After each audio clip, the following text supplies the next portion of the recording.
Halo semuanya, selamat datang di podcast kolaborasi Free and Equal Rights dengan saya Kaiki sebagai host pada hari ini. Hari ini kita akan memulai sesi podcast yang lain dengan judul Social Justice and Economic Inclusion. Kita akan berdiskusi mengenai pentingnya keadilan sosial dan hak dalam inklusi ekonomi.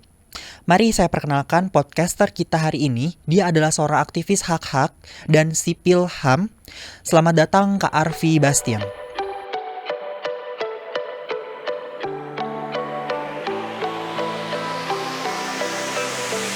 Selamat sore, selamat datang kembali di podcast seri Social Justice and Economic Inclusion. Sore ini kita kedatangan tamu istimewa. Salah satunya adalah Kak Ines Angela dari JTID. Halo Kak Ines, selamat sore. Halo, selamat sore. Dan satu lagi ada Kak Galuh Trisyanto dari PT Shad Indonesia dan Shad Philippines Incorporation. Selamat sore Kak Galuh. Halo, sore. Saya bacakan dulu profil para pembicara kita sore hari ini. Kak Ines Angela adalah seorang program officer dari Jaringan Transgender Indonesia mulai April 2022 hingga saat ini. Lalu sebagai a Trans Program Coordinator dari Gaya Warna Lentera Indonesia dari tahun 2010, tepatnya bulan Maret hingga 2022. Sebagai advokasi tim dari Jakarta AIDS Focus NGO Forum dari tahun 2009 hingga 2012. Sebagai program manager Yayasan Sri Kandi Sejati sejak September 2007 hingga Maret 2010. Menempuh pendidikan Fakultas Hukum LLB atau bahasa Inggrisnya ya. Agak lupa kemarin baca bahasa Latin itu dari Universitas Islam At-Tahiriyah Jakarta di tahun 2007. Lalu Kak Galuh sebagai marketing koordinator PT Shad Indonesia dan Shad Philippines Incorporation dari Oktober 2025 hingga saat ini. Sebagai corporate marketing manager Bar de Tapas and Asa All Day Dining Oktober 2023 hingga September 2025. A corporate marketing manager PT Bandidos Boga Berjaya atau Bandidos Group Oktober 2022 hingga Mei 2023.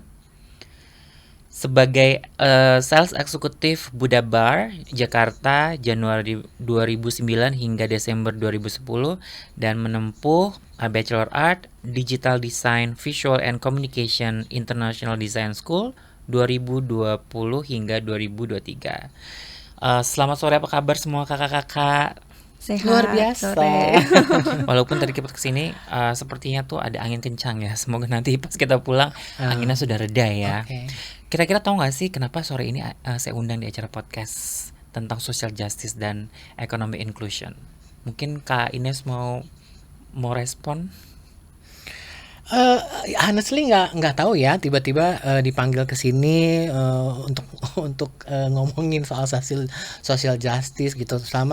Karena gimana ya, kita pekerja LSM, penggiat ya, you can say aktivis gitu ya, nggak tahu aktifnya di mana, tapi yang pasti mereka bilang aktivis. Kita sangat bersentuhan dengan sosial gitu ya, dengan isu-isu sosial. Makanya mungkin kenapa saya dipanggil. Oke, saya tangkap dulu satu. Nah, kalau Kak Galuh sendiri gimana? Kenapa tiba-tiba sore ini saya undang di acara podcast?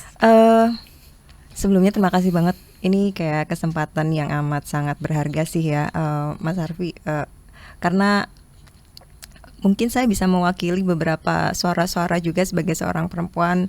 Kebetulan saya juga seorang ibu gitu lah ya.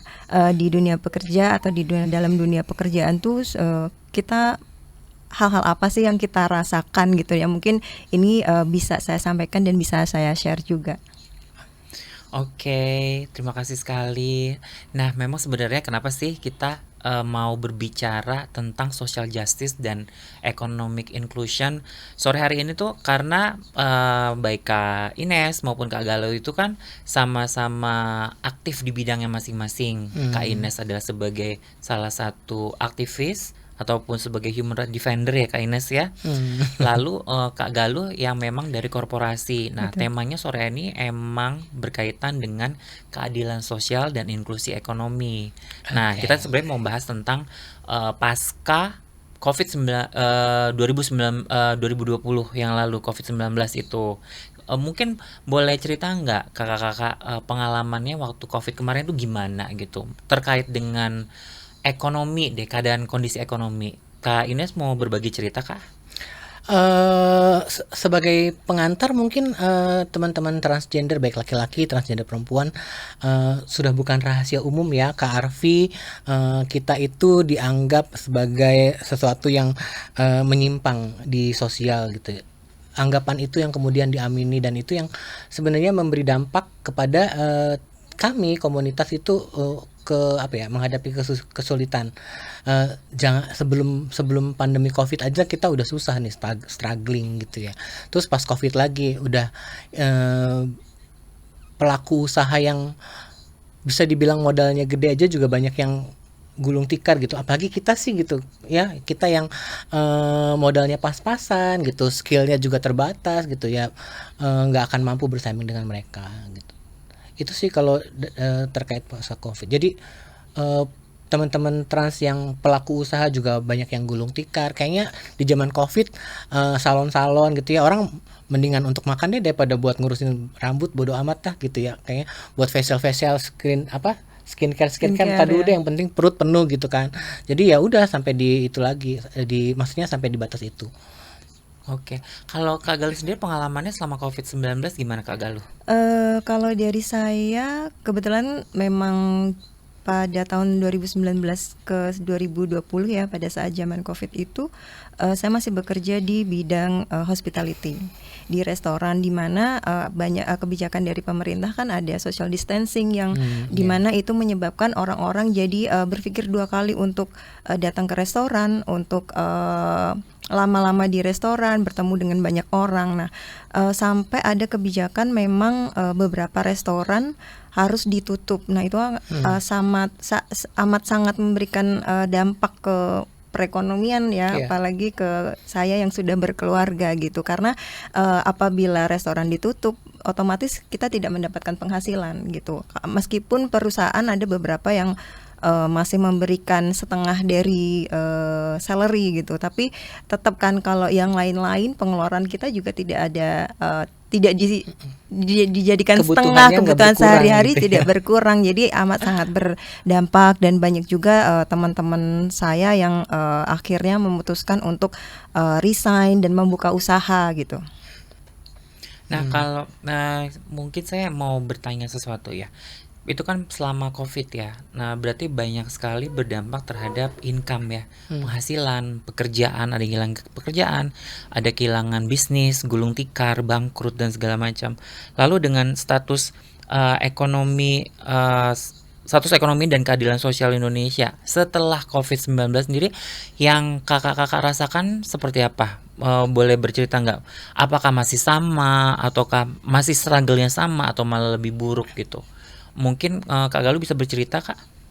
Kalau setelah COVID mungkin bisa dibilang lebih buruk ya.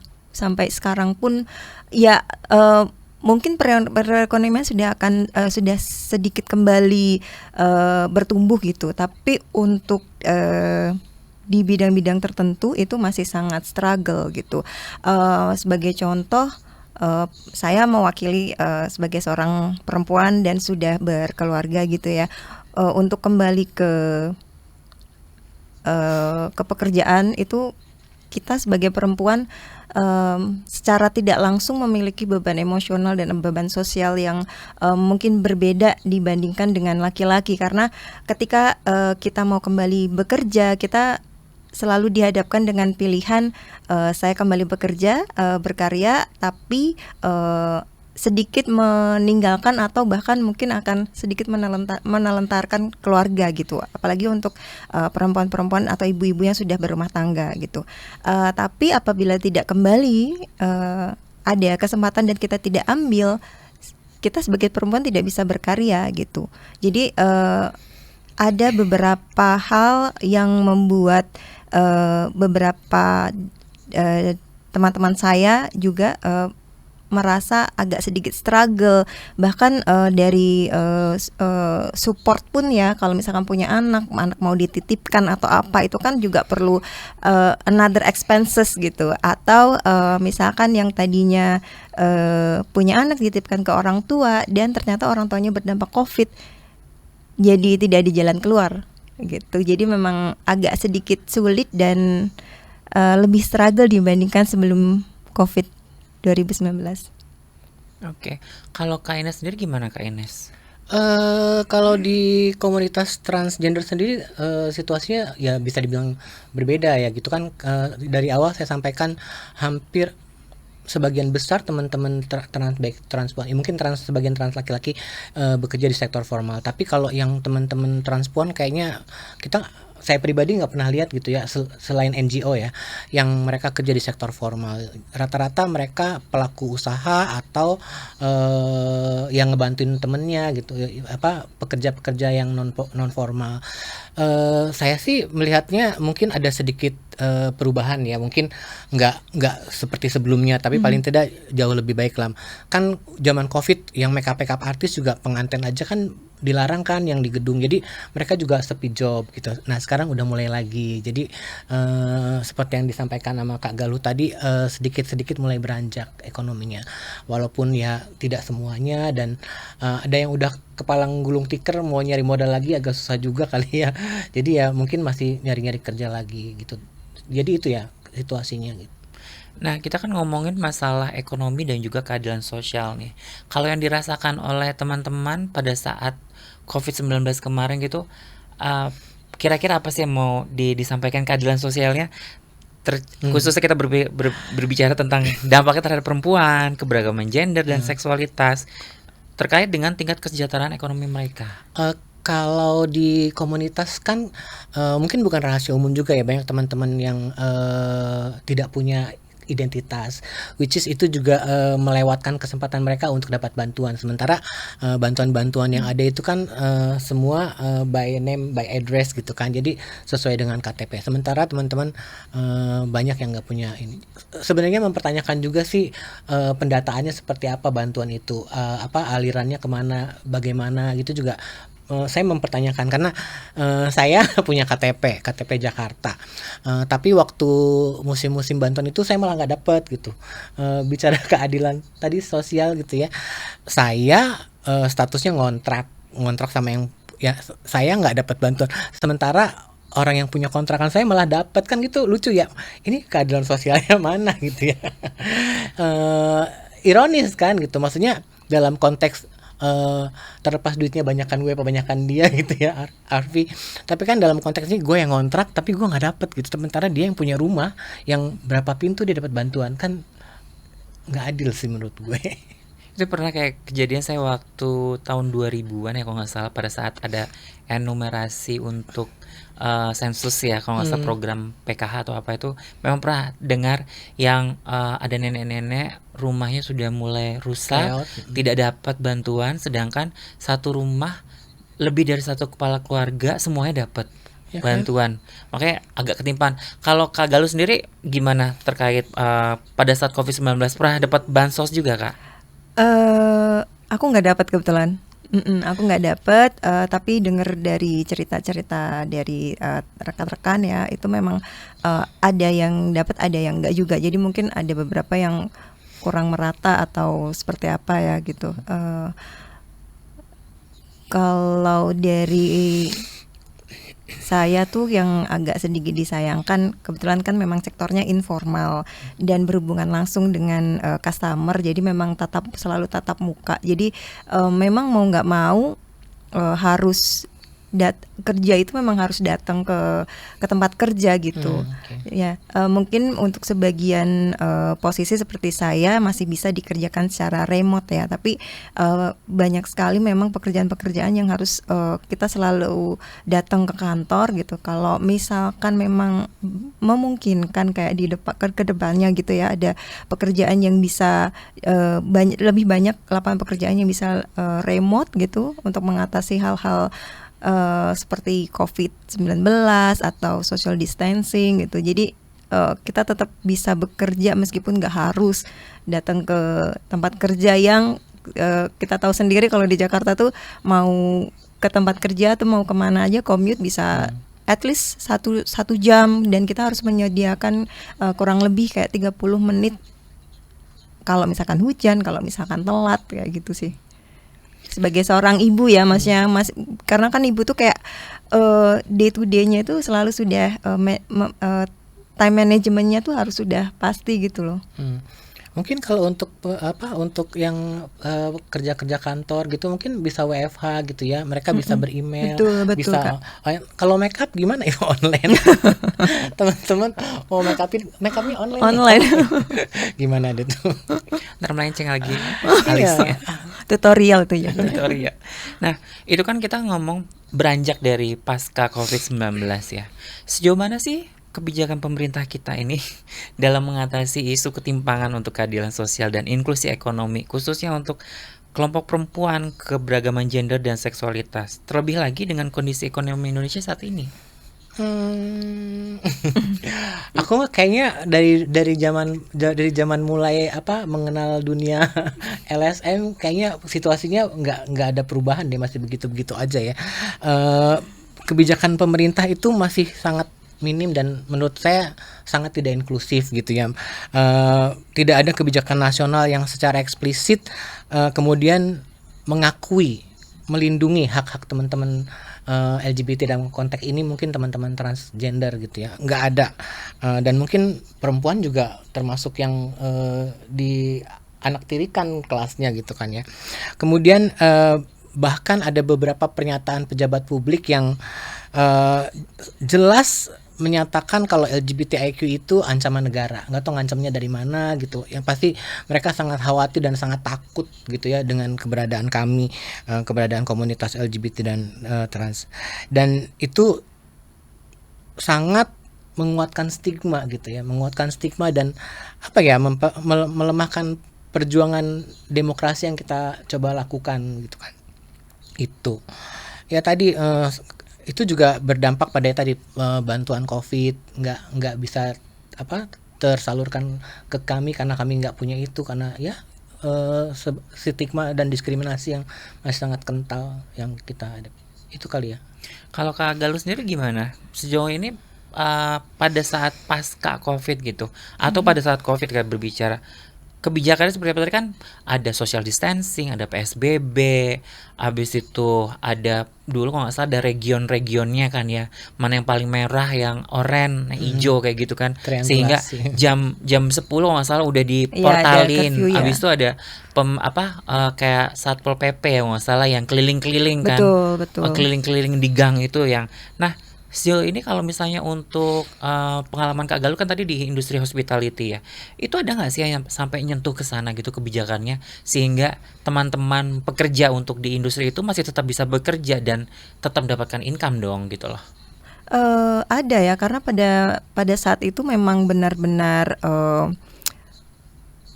dari instansi pemerintah pun gencar untuk social distancing. Jadi di jam 10 itu memang harus sudah tutup, sedangkan restoran tamu baru mulai datang itu di jam 8 gitu. Kadang kan nggak mungkin ya, tamunya pun juga ya gimana, memang udah kita sudah mengikuti aturan pemerintah untuk social distancing ini segala macam. Jadi memang pada saat itu saya ingat sekali di table-table di restoran itu memang dikasih sela gitu Kak Arfi. Jadi ada satu table yang bisa dipakai, nanti satu tablenya tidak bisa dipakai gitu. Kita memang benar-benar berusaha untuk mematuhi aturan-aturan dari pemerintah gitu. Tapi ya tidak bisa bekerja dan berbisnis secara maksimal ya saat itu. Berarti bantuannya waktu itu tidak ada yang kayak stimulus gitu ya kalau kita bicara, yang mempermudah sehingga ya udah khusus untuk restoran boleh dia sampai jam 12. Kalau yang lain kan jam 10 harus di rumah gitu kan ibaratnya. Nah, boleh deh kalau restoran boleh sampai jam 12 sampai 1. Ada apa tetap harus pas jam 10 tutup ya tutup aja gitu. Tetap harus tutup dan Serentak kan akan ada razia juga kalau Karena misalkan kita serentak tidak itu, mengikuti semua aturan. harus. Jadi sebenarnya kurang berpihak juga ya pada saat itu juga ya. Nah, setelah nih kita ngomong setelah COVID gitu, ada nggak sih kebijakan yang untuk memperbaiki kondisi ekonomi setelah COVID-19 yang pernah Kak Ines dengar atau Kak Galuh dengar? Kalau dari aku ya tadi saya udah sampaikan di sebelumnya gitu ya. Sampai saat ini yang terkait sama komunitas sih belum ada yang menuju ke arah yang lebih baik gitu ya. Stigma diskriminasi masih kenceng, undang-undang kebijakan yang tidak berpihak itu masih sangat kami rasakan. Kalau Kak Galuh sendiri? Kalau untuk saya mewakili perempuan ya, Kak, dari pemerintah ada ya undang-undang Cipta Kerja, di mana sebenarnya misalkan dalam setiap bulan itu perempuan berhak mendapatkan, sebagai contoh ya, berhak mendapatkan cuti haid 2 hari pertama gitu. Tapi pada kenyataannya tidak seperti itu gitu ya, karena di situ ada celah ada sedikit celah kayak menyesuaikan dengan kebijakan perusahaan, sedangkan banyak sekali perusahaan yang kebijakan itu tidak berlaku di sini gitu. Jadi kita sebagai seorang perempuan, apalagi perempuan-perempuan yang kadang memiliki masalah dengan kesehatan, yang setiap kali haid atau apa gitu ya, mereka kadang punya darah rendah yang kadang sampai pingsan. Itu menurut saya sesuatu yang perlu untuk gali kembali sih gitu. Apakah program-program atau kebijakan dan undang-undang dari pemerintah itu sudah diimplementasikan atau belum sama perusahaan-perusahaan swasta gitu. Itu untuk yang sudah ada undang-undangnya udah ada tertulis, terinstitusi, terdokumentasikan, prakteknya masih jauh panggang dari api lah kalau boleh dibilang. Nah, apalagi buat kita nggak ada undang-undang ketenaga kerjaan, hak cipta kerja hanya menurut gue biner banget ya Kak Arfi. Maksudnya di situ hanya mengurus hanya mengatur laki-laki dan perempuan, cuti hamil dan sebagainya. Nggak pernah ada ruang celah untuk kita gitu, untuk teman-teman trans. Mungkin kalau bicara yang LGBT lainnya, gay atau lesbian, mereka mungkin bisa bisa bersembunyi di balik identitas laki-laki. Tapi kalau untuk kayak teman-teman trans kan autodetect ya, 30 km mungkin kecium baunya trans gitu ya. 30 km beb. Sejauh itu ya, memang belum ada menurut kami kebijakan yang memihak. Jadi sebenarnya walaupun sudah ada aturannya, namun implementasinya masih sangat lemah ya. Tadi kan disebutkan untuk cuti haid saja masih mengikuti kebijakan dari perusahaan. Sedangkan itu adalah secara konstitusi sudah diatur seperti itu. Dan itu juga pasti berdampak ya Kak Ines dengan teman-teman yang lesbian ya, ataupun yang cis LGBT tapi cis perempuan ya kan. Nah, itu kan penting banget. Kita sebenarnya lagi mengatasi permasalahan nih saat ini gitu. Karena permasalahannya tadi kalau di teman-teman transgender, masalah identitas kan. Dokumentasi identitas sehingga tidak bisa mendapatkan bantuan sosial gitu kan. Lalu di teman-teman perempuan sendiri tadi implementasi kebijakan itu tidak tepat sasaran. Nah, kalau apa sih yang kayak ingin tadi kan diskriminasi, habis itu belum lagi kemungkinan ada kekerasan juga kan terhadap kelompok perempuan dan juga kelompok gender, keberagaman gender dan seksualitas ya kan.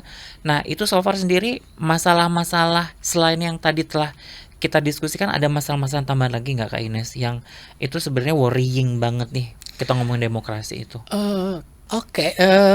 Sebenarnya kalau masalah-masalah itu terlepas dari COVID atau enggak, kebelakangan ini gitu, kayaknya menurut gue pribadi gitu udah kayak kemunduran berjamaah gitu, penerimaan di masyarakat tuh berbanding gimana ya, maksudnya penerimaan di masyarakat itu tidak berbanding sejajar dengan perlakuan yang dialami oleh teman-teman gitu ya. Pengusiran, kemudian persekusi itu masih sering terjadi dan kerap terjadi di belakang di tahun-tahun ini lah ya, di Bogor ya, kebijakan yang ya, banyak lah gitu. Itu ya, terlepas dari masalahnya, maksudnya nggak ada hubungannya sama COVID, tapi itu tetap dialami oleh teman-teman kita gitu, oleh komunitas. Nah, berarti kan tadi kalau misalnya saya sempat baca itu ada kayak perda diskriminatif di Bogor, lalu diikuti dengan kota-kota lain, ya kan, provinsi lain. Nah, permasalahan tadi yang dihadapin adalah kalau untuk yang teman-teman kelompok perempuan lebih progresif, kita ngomongnya tentang apa tuh namanya, yang lebih progresif kebijakannya. So far masalahnya apalagi Kak Galuh yang dirasakan sebagai pelaku industri atau yang berkecimpung di bidang swasta, Kak? Kalau untuk kaum perempuan, kembali lagi ya, kaum perempuan yang sudah berumah tangga, sudah memiliki anak gitu. Kadang kami dihadapkan dengan dilema tadi ya, yang apakah saya akan tetap bekerja tapi saya tidak mengurusi anak dan keluarga, ataukah saya harus merelakan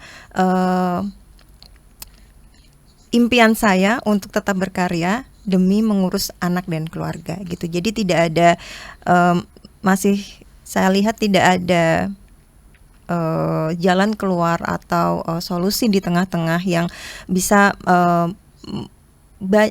banyak peluang pekerjaan yang bisa memberikan solusi di tengah-tengah gitu. Kecuali seperti yang sekarang saya jalani, pekerjaan remote yang saya masih bisa bekerja tapi saya masih bisa mengurus rumah tangga ya. Saya consider diri saya laki, tapi untuk teman-teman yang lain mereka masih dihadapkan dengan hal yang sama gitu, antara bekerja atau tidak mengurus anak. Gitu sih Kak Arfi.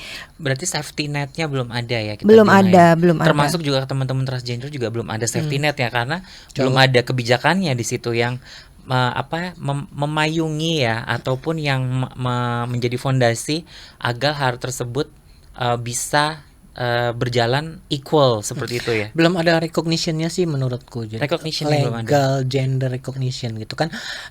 Undang-undang itu dibuat untuk mengakomodir warga negara. Nah, transgender dalam hal ini sebagai warga negara yang entitasnya tidak diakui, bagaimana bisa diakomodir gitu kebutuhannya dan kepentingan. Itu sih menurutku. Oke. Untuk teman-teman yang ingin menanyakan pertanyaan, silakan mengirimkan pertanyaannya, akan saya sampaikan kepada para panelis kita. Ini topik kita makin hangat ya. Ini kebetulan udah ada pertanyaan nih masuk nih. Wow. Ada pertanyaan untuk panelis nih. Ada nggak sih partai politik yang progresif yang bisa mengadvokasi kelompok trans ataupun kelompok LGBT yang lebih besar, yang mana di Indonesia ini bisa mengadvokasi untuk kebijakan khususnya untuk kelompok-kelompok rentan? Apakah misal lokasinya itu di tingkat nasional atau di tingkat kabupaten atau tingkat regional, ataupun misalnya kayak tingkat provinsi ataupun kota seperti itu. Kalau mungkin itu saya bisa nanyakan itu yang kita bilangnya tokoh politik ya.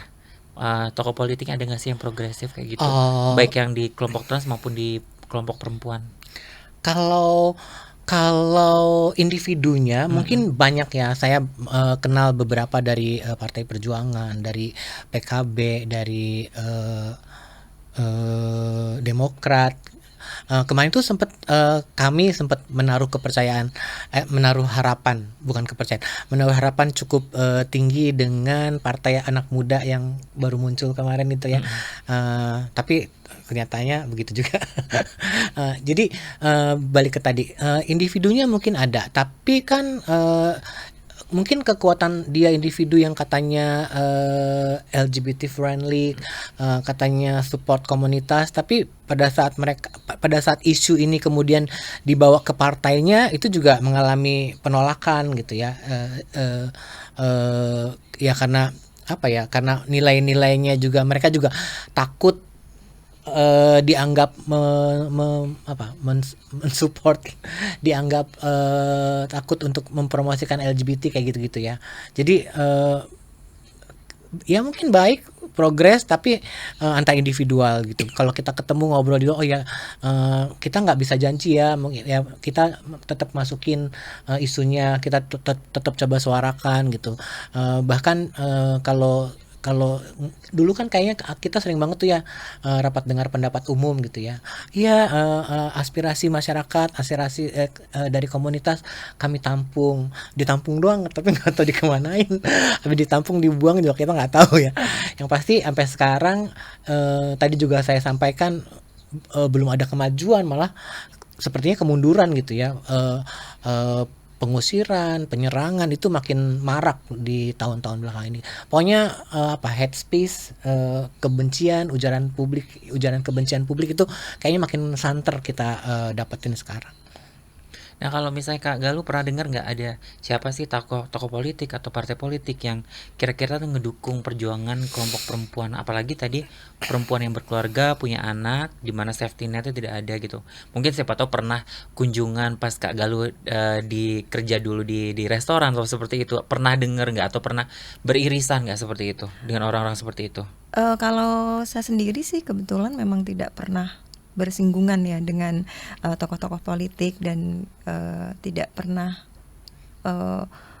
mendengar secara langsung ya gitu. Paling kalau yang memperjuangkan, yang amat sangat memperjuangkan kesejahteraan perempuan ya biasanya dari lembaga-lembaga masyarakat. LSM. Betul, LSM. Sangat disayangkan sekali ya. Nah, ini kita melihat bahwa untuk saat ini tuh terdapat urgensi peningkatan akses. Berarti kan mungkin ada akses yang kurang atau kesempatan pemberdayaan ekonomi untuk kelompok perempuan maupun keberagaman gender dan seksualitas untuk capai ekonomi inklusif. Untuk saat ini Kak Ines bisa ceritain gak sih aksesnya so far seperti apa sih? Kita berbicara akses, kita ngomong keadilan sosial kan, Pancasila sila kelima, keadilan sosial bagi seluruh rakyat Indonesia gitu kan. Belum lagi ada pasal 33 ya. Ya kan? Ya, sebenarnya kan kalau dari Undang-Undang Dasar Negara sendiri formulasinya jelas ya, setiap warga negara tanpa terkecuali gitu ya.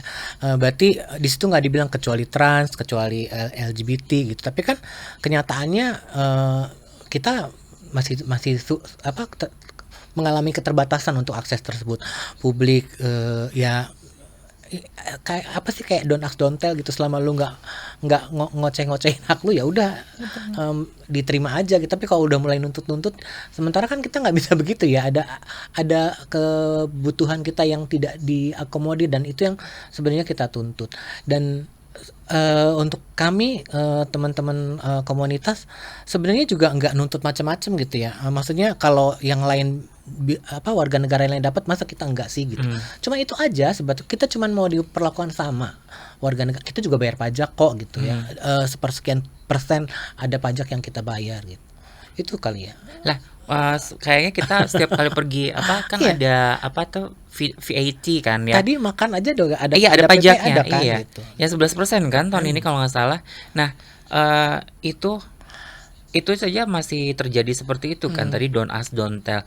Kalau untuk perempuan sendiri gimana Kak Galuh yang mungkin dirasakan? sebelum Kak Galuh, kayak akses pendidikan juga kan banyak rektor-rektor yang kemudian anti LGBT yang mensyaratkan bebas LGBT untuk masuk kampus gitu. Nah, kebayang nggak sih bahkan sistem pendidikan yang cikal bakal untuk modal lu usaha ke depan itu aja udah dibatasi, udah mulai kasarnya mungkin direnggut gitu ya. Nah, jadi lu jadi LGBT di Indonesia tuh nggak boleh bodoh, nggak boleh miskin, tapi lu mau pinter, lu mau kaya, aksesnya ditutup gitu. Gimana sih? Kebayang nggak itu? Kan ada ambiguitas gitu. Betul. Ya. Di situ gua ngelihatnya ada satu sisi dilarang jadi LGBT, tapi pas begitu ada LGBT-nya aksesnya nggak ada. Ya gimana gitu. Ambigus sih. Mau langsung jadi keduluan. Kak Galuh gimana Kak Galuh? Apa yang dialami Kak Galuh sebagai perempuan? Kalau sebagai perempuan ya, mungkin ada beberapa kalau dari pemerintah kok memang dari dulu sebenarnya ada program pemberdayaan perempuan, kemudian UMKM, tapi apakah itu sudah tepat sasaran atau enggak gitu kan? Karena kan pemberdayaan perempuan dan UMKM itu untuk para wira swasta. Dan bagaimana nasib kita perempuan yang bekerja 9 to 5 gitu. Apakah sudah dipikirkan sampai ke situ gitu? Mungkin saya bisa memberikan contoh ya Kak Arfi gitu. Ada teman saya yang kebetulan memang bekerja di non-profit organization gitu. Nah, dia mendapatkan personal carer cuti sebagai seorang perempuan gitu, selama 12 hari dalam 1 tahun, di mana cutinya ini bisa diambil per jam untuk mengurus kebutuhan dia, misalkan mengurus ambil rapot anak atau mengurus orang tua yang sedang sakit atau mengurus anak yang sedang sakit gitu. Nah, tapi di Indonesia sih kayaknya belum ada ya mengikuti kebijakan tersebut gitu. Kalau misalkan saya sebagai seorang perempuan sih yang memang harus ngurus anak juga tapi kerja juga, itu akan amat sangat bisa memberikan solusi sih gitu. Bisa let's say nggak harus cuti dalam 1 hari kan, kadang kita juga memang kita ada keperluan mendadak juga kayak di kantor gitu, kita cuma perlu waktu 2 jam untuk misalkan ambil rapot atau misalkan nebus obat anak yang sedang sakit gitu ya. Itu amat sangat bisa memberikan solusi, tapi ya mungkin masih jauh perjalanan untuk ke sana, Kak Arfi. Nah, masih menyambung nih pertanyaan tadi nih ya. Kan banyak nih program ekonomi inklusif pemerintah menyorot pemberdayaan perempuan. Tapi hampir tidak ada ruang untuk kelompok non-biner maupun transpuan. Nah, menurut kakak-kakak nih, ini sebenarnya birokrasinya nggak ngerti, nggak tahu, atau emang secara tidak langsung adalah bentuk penghapusan sistematis terhadap identitas yang dianggap tidak sesuai norma. Bisa ke situ sih arahnya, kan tadi saya sampaikan juga mungkin untuk yang cis gitu ya, cisgender laki-laki perempuan, memang hukumnya hanya mengatur 2 itu kan, hanya mengakomodir, mengakui, menerima dua itu. Jadi di luar itu nggak diakui, makanya ya kita menghadapi kesulitan. Sementara kalau ngomongin inklusi itu kan idealnya semua seluruh, balik lagi ke tadi ya formulasi setiap warga negara, setiap orang berhak gitu kan. Nah tapi kan itu yang kemudian tergeser, itu yang kemudian terlupakan atau terabaikan gitu ya, karena hanya menganut meyakini 2 itu laki dan perempuan. Itu sih menurutku ya. Cuman kalau misalnya diriku recall atau berusaha ingat-ingat lagi, memang tidak secara eksplisit dituliskan cis laki-laki atau cis perempuan, cuman laki-laki perempuan kalau memang ada tulisan laki-laki dan perempuan. Sedangkan kalau undang-undang ngomongnya semua warga negara. Tapi so far tuh kayak ada ibaratnya kalau di ranah hukum atau di ranah pemerintah cantolannya, hukum cantolannya itu gitu. Pada prakteknya seolah-olah gitu, formulasinya jadi begini bunyinya. Setiap warga negara kecuali LGBT berhak mendapatkan. Jadi ini sebenarnya ini jadi kayak lebih tergantung ini siapa sebenarnya, tapi kenapa gua ketawa ya? Yang jadi sebenarnya ini tergantung siapa yang menginterpretasikan tersebut dong. Si pembuat kebijakannya itu. Ya gimana ya? Padahal kan jelas tertulis gitu ya, terinstitusional gitu ya, landasan negara, undang-undang dasar kan ya. Tapi ya kenyataannya mungkin kalau saya akan tanyanya sedikit, agak nge-tweak sedikit ya Kak Galuh. Ini kan kita udah dari tadi ngebahas tentang pemerintah terus ya, berarti ada kemungkinan ketidaktahuan birokrasi atau mereka tidak paham atau seperti itu. Tapi ada nggak sih di swasta itu penerimaan terhadap kelompok seksualitas dan gender beragam? Misalnya di hospitality sebenarnya boleh-boleh aja dia mau transpuan bisa kerja, mau LGBT boleh kerja seperti itu. Sejauh pengalamannya Kak Galuh di hospitality industry saat ini seperti apa? Ada beberapa perusahaan yang strict, nggak memperbolehkan gitu Tapi ada beberapa perusahaan-perusahaan yang lebih progresif tadi ya, apalagi di hospitality gitu. Kalau untuk hospitality itu kami lebih bisa menerima gitu ya, lebih bisa menerima kawan-kawan yang memang memiliki keberagaman gender gitu. Tapi kadang ada dilema juga gitu. Kadang bukan secara internal atau bukan dari rekan-rekan kerjanya, tapi dari persepsi dari tamu atau persepsi dari publik gitu. Kok memperkerjakan? Nah, itu yang kadang mungkin menjadi salah satu dilema bagi para pengusaha untuk mempekerjakan rekan-rekan yang dari LGBT gitu sih, Kak. Jadi Kalau jadi aku boleh sebenarnya- nambahin, Iya, silakan. mungkin apa ya? Menurutku lebih kepada individual values dari si pemimpin perusahaan, Betul. pemimpin yang pemegang kebijakan gitu. Betul. Karena setelah analisa kami gitu kan, kami juga melakukan pemahaman SOGI SC udah nggak 1 kali 2 kali gitu ya. Dengan mendapatkan pemahaman SOGI SC juga nggak kemudian berubah perilaku untuk lebih menerima gitu. Jadi memang individual value yang nggak bisa dipaksakan, dan Betul, itu nggak betul. bisa dibongkar menurutku. Nah, jadi kan tadi kayak si individual dari parpolnya oke, tapi secara komunal ya dia sebagai parpolnya berbeda ngelihatnya. Iya. Individual di perusahaannya oke, Betul. tapi pada saat menjadi value satu perusahaannya itu menjadi tantangan. Aduh, ini sebenarnya kayak buah si malakama ya. Tapi yang terpenting sih biasanya pemegang keputusan, pemegang kebijakan tertinggi yang individual value-nya yang kemudian menentukan. Karena biasanya kan yang di bawah tuh ngikutan apa yang di atas gitu. Betul, betul. Kalau di atasnya udah no, ya udah ke bawah ikutan no gitu. Even sebenarnya gue nerima ya, tapi gimana ya atasan gue nggak terima kayak gitu loh. Nah, kalau misalnya pengalamannya Kak Ines sendiri ya, pas yang tadi kan udah ngobrol nih tentang si individual di parpol itu. Individualnya oke. Pernah nggak ngadepin yang ketua parpolnya itu nggak oke dengan ide-ide gagasan tersebut? Kayaknya kita emang nggak pernah ketemu ya. Biasanya kan ketemunya sama. Jadi nggak tahu, ini mungkin salah satu yang menurut gue juga kesalahan kita mengadvokasi. Biasanya kita advokasi, lobbying pressure, kemudian kita ngelobi orang-orang yang udah progres gitu ya. Oke. Sementara kita lupa ngelobi yang di seberang Yes. gitu kan. Itu nah ya kita akan kalau di bahasanya kami itu pemetaan champion gitu. Jadi kita melakukan megang individual yang cukup progres, yang nilainya ya satu pemikiran lah, bisa menerima itu yang kita pegang. Tapi kan kita juga nggak pernah minta ketemuin dong gue sama atasan dulu lagi gitu. Sementara biasanya kan juga orang-orang yang entah kemana sibuk gitu kan. Itu tapi paling tidak mereka mencoba menyampaikan. Setelah disampaikan diterima atau enggak juga itu kita udah nggak punya kontrol ke situ kan gitu. I see. Nah, ini kan yang dialamin sama Kak Ines ya. Kalau yang dialamin sama Kak Galuh sendiri gimana nih?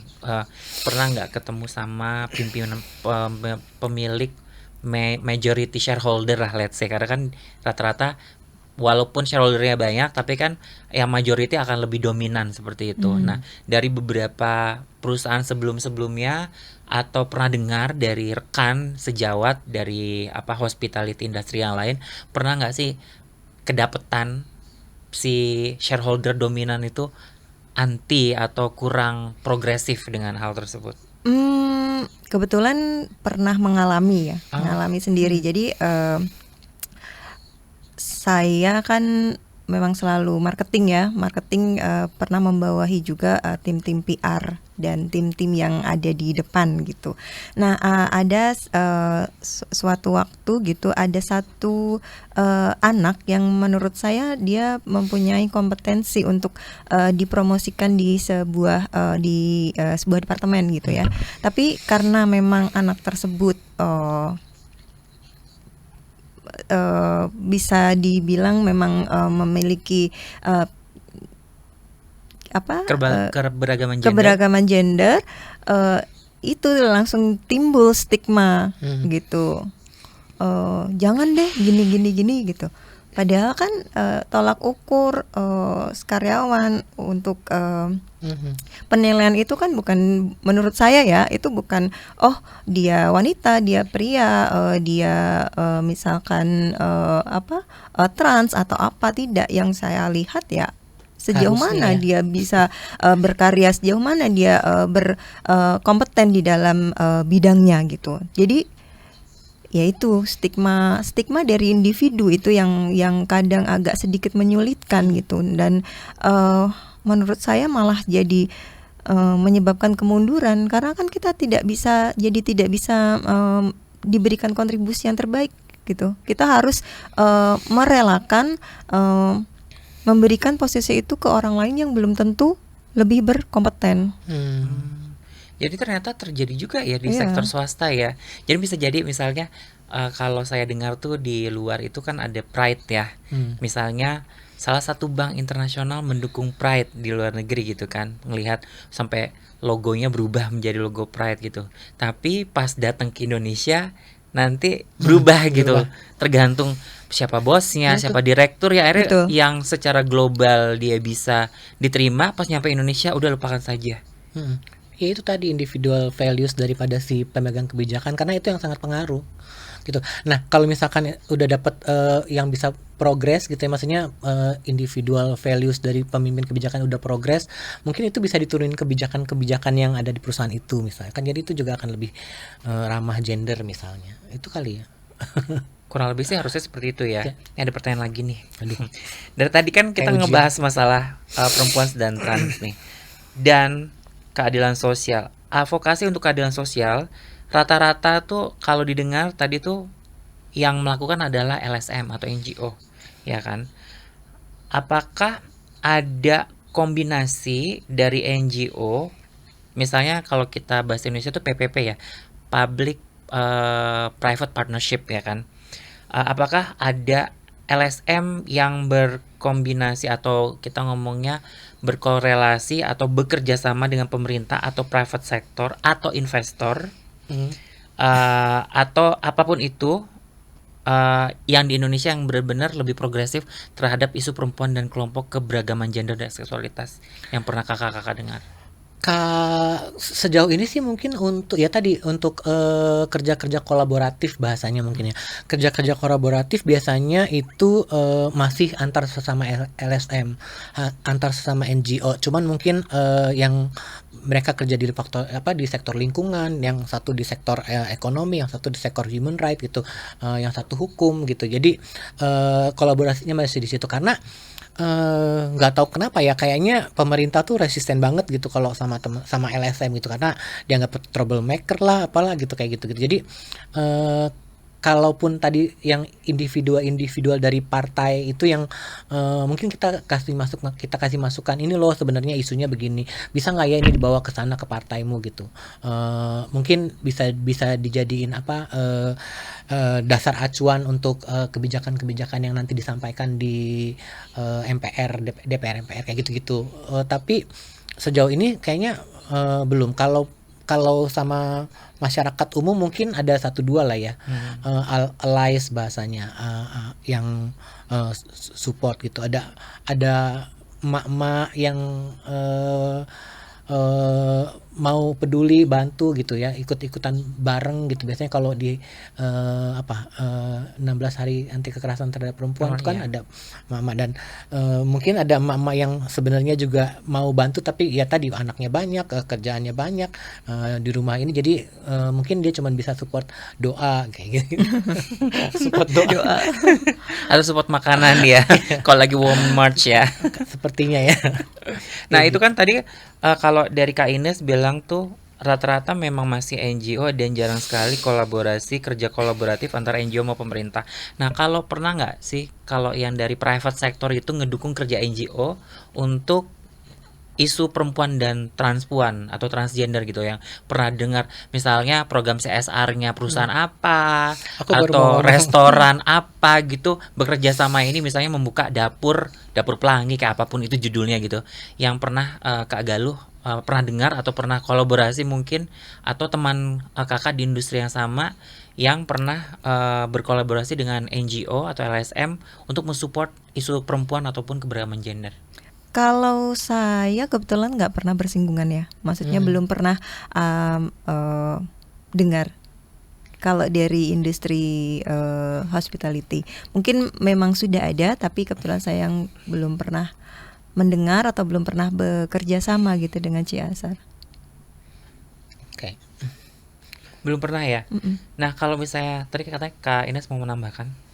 Ya aku sih sebenarnya mendukung banget gitu. Kalau bisa memang gimana kita tadi mapping champion kan, mapping champion itu nggak hanya di individual yang ada di institusi pemerintahan, tapi juga ke private sector, pelaku seperti kita boleh sebut branded nggak sih? Boleh aja, boleh. Kayak body shop gitu kan juga Oh, iya. punya kebijakan yang dia ramah sama komunitas gitu. Mereka ada beberapa produk yang kemudian untuk hasilnya untuk komunitas kayak gitu. Nah, CSR seperti itu sebenarnya kalau aku sih melihatnya bagaimana perusahaan kemudian bisa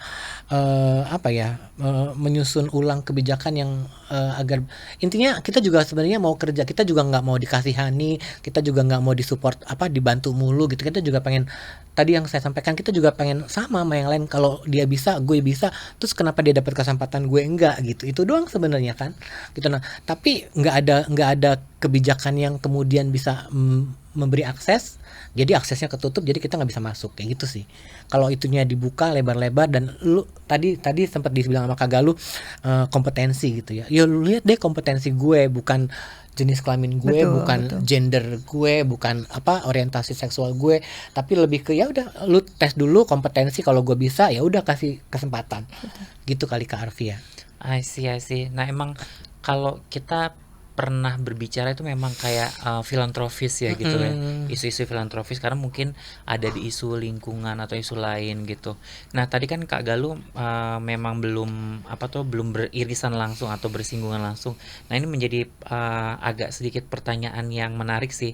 Ini kan Kak Galuh juga sekarang lagi di industri otomotif kan ya. Sebenarnya itu ada, kalau saya pernah dapat pertanyaan nih dari seseorang gitu, teman-teman trans atau teman-teman LGBT ada nggak sih yang mau jadi engineer untuk turbin angin atau solar panel gitu? Terus saya jawab kayak gini, kalau ada lapangannya pasti ada gitu loh. Cuman bisa dikasih aksesnya nggak, seperti itu kan? Ya, nah menarik juga nih, kayak misalnya dulu sempat dinas sosial ya.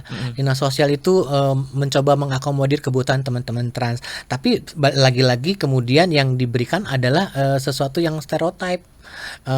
Dikasihnya kalau nggak tata boga, tata busana sama kecantikan. Padahal kan nggak semua trans juga ke situ gitu.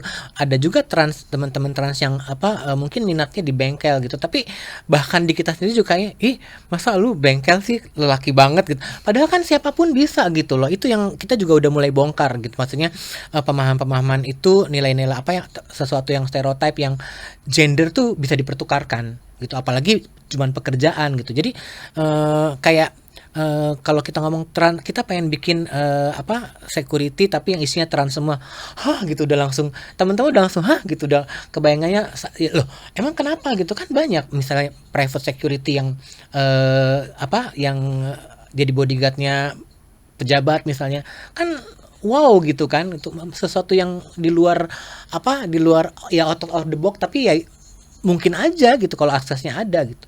Jadi nggak melulu cuman di salon, catering, kemudian make up kayak gitu-gitu Kak Arfi menurutku. Nah, itu kan sebenarnya menarik sekali ya. Jadi itu kan mungkin terjadi ya kan, kalau sekarang kan yang PT Shat kan salah satu industri otomotif ya. Itu sebenarnya tidak menutup kemungkinan kan di kemudian hari gitu kan, kalau misalnya ada seseorang yang apply itu dilihat dari kemampuannya kan. Betul. Kak, bukan gara-gara kamu trans, gara-gara kamu lesbian kamu gak bisa kerja, nggak seperti itu kan Kak ya. Nah, kalau menurut pendapat Kakak sendiri itu seperti apa seharusnya sih untuk di private sector gitu loh? Mungkin saya sudah sebutkan ya, saya dengan jelas ya. Yang dibutuhkan adalah kompetensi sebenarnya. Ya saya pun tidak memandang apakah misalkan ada lowongan pekerjaan, kemudian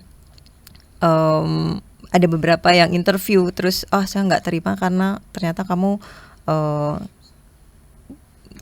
trans ya, atau orientasi seksual kamu tidak sesuai dengan yang saya harapkan, karena ya memang bukan itu yang kami butuhkan. Yang kami butuhkan Bukan adalah orientasi sosial yang betul, yang kami butuhkan adalah apakah kamu berkompetensi untuk menempati posisi yang sedang dibuka, gitu.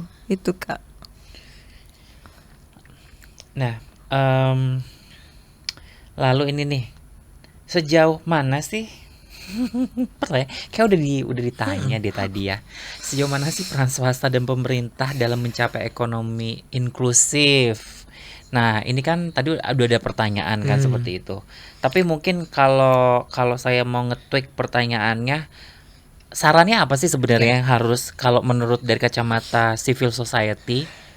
Oke, untuk pemerintah sih aku pikir ada baiknya juga kemudian menyusun kembali kebijakan yang sifatnya afirmatif, berbasis hak asasi manusia, ya. Nggak ada HAM Barat, nggak ada HAM Timur, pokoknya hak asasi manusia tanpa terkecuali itu. Kemudian apalagi ya, mainstreaming sexual and gender diversity, pengaruh utamaan keberagaman gender dan seksualitas, itu menurutku penting. Jadi dengan ini sesuatu yang normal gitu, ini sesuatu yang ya memang ada di masyarakat gitu, kamu nggak bisa hindari, kamu nggak bisa sembunyikan, kamu nggak bisa ignore, ini memang ada, terima, ya udah gitu. Maksudnya tadi yang sampaikan, kita juga ingin diperlakukan sama, ya udah perlakukan sama itu. Kemudian kalau untuk swasta tadi ya, CSR udah disebut ya, menerapkan kebijakan tempat kerja yang inklusif dan non diskriminasi itu. Kemudian CSR yang lebih lebih memberdayakan semua lapisan masyarakat, termasuk kelompok trans dan perempuan tentunya ya. Itu sih Kak kalau dari aku untuk yang sektor swasta main pemerintah. Nah, kalau misalnya dari Kak Galuh sendiri gimana nih dari sebagai sektor swasta? Kira-kira apa sih yang akan Kakak kontribusikan gitu? Karena kan dari tadi kita udah ngomong pemerintah mentok lagi undang-undang cipta kerjanya gitu lagi gitu kan. Nih yang lebih kita bilangnya lebih realistis ya. Apa sih kira-kira yang dari sektor swasta bisa lakukan yang lebih realistis supaya perempuan dan kelompok rentan ini masih bisa tetap kerja, masih tetap bisa dapatkan penghasilan gitu loh, apalagi setelah pasca Covid gitu loh. Kira-kira seperti apa Kak? Kalau berbicara dari private sector, sebenarnya tergantung dari pemerintah ya, balik lagi gitu. Karena kita hanya mengikuti kebijakan-kebijakan dari pemerintah.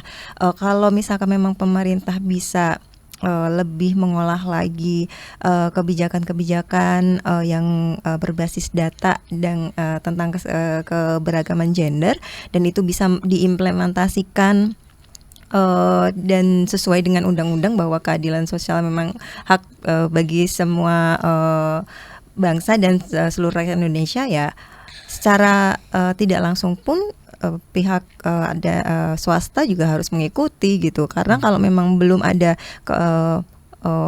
undang-undang yang jelas, kemudian belum ada peraturan yang jelas, kita pun sebagai pihak swasta juga agak sedikit bingung ya, karena ya itu stigma yang terbentuk dari masyarakat masih amat sangat mungkin bisa dibilang negatif ya Kak ya, tentang teman-teman yang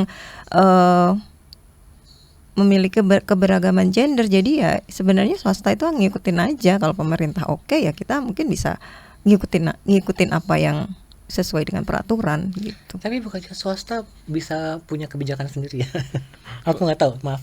Kalau swasta sih sebenarnya bisa punya kebijakan sendiri. Misalnya saya pernah mendengar salah satu perusahaan PTX gitu ya, dia bisa meng-hire mempekerjakan teman-teman dari keberagaman gender dan seksualitas, tapi memang tidak secara eksplisit pada saat lowongan pekerjaan. Betul.